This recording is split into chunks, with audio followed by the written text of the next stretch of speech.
All right, the trustee for MF Global, a guy isn't done. He's going after JP Morgan now. Details on that, Aaron Lucchetti. Morning, sir. How are you? Morning. Good to be here. So, what's the latest on MF? They're still bankrupt, right? They're still bankrupt. Hasn't been arisen yet.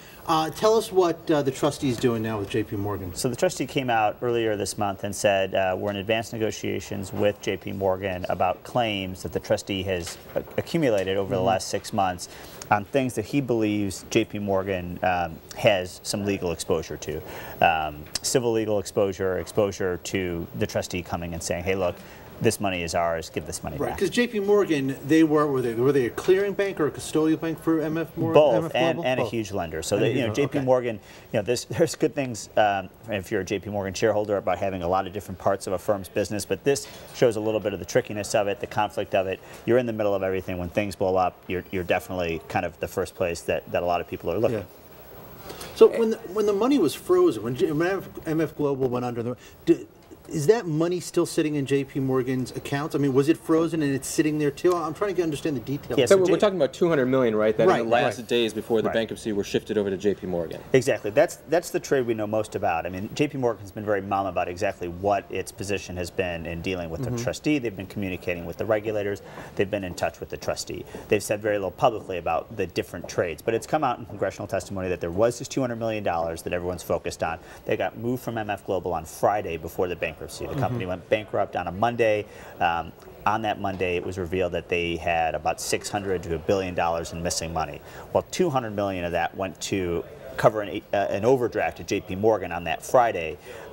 Everyone at MF Global who has talked on the matter said, oh, we didn't realize that was customer money, it was chaotic, etc. JP Morgan was worried about it, though, and said that Friday, hey, you sure this isn't customer money? They got a verbal assurance, yeah, we're comfortable, we'll sign the letter you're trying to get us to sign, but it never did get a signature. So that is a little tricky for JP Morgan, again, because they were worried about it and they didn't get a written assurance. Is there any doubt that it was customer money at that point? Well, and if it was not customer money, is JP Morgan still on the hook for returning this money? Yeah, if it's not customer money, JP Morgan is in the clear, and money is fungible. But the two things to remember is the current investigation has revealed that they were in a deficit as of Wednesday, and they stayed in a deficit that Thursday. They were in a deficit Friday. No one knew it at the time, or it wasn't publicly known at the time, but they were in a deficit Friday when that money was moved. So they shouldn't have moved that money. And lastly, how aggressive is the trustee being? Is he still talking about possible suits, executives? What's the latest with John Corzine? I want to know that. How aggressive is he being here? Well, he's sort of on a long marathon here, and then every once in a while he kind of flashes into the headlines because he wants to remind people what he's working on. And you have a congressional hearing coming up tomorrow. Senate Banking Committee, Giddens, the trustee, will be there. And I think this is part of an effort to give people an update on kind of the direction he's going in. It moves slowly. He's negotiating with JP Morgan. I mean, it would be easier and quicker and better if JP Morgan, from his perspective, if JP Morgan settled for a big number. Yeah. But if he wants a certain number and JP Morgan's nowhere near that, he may bring a lawsuit.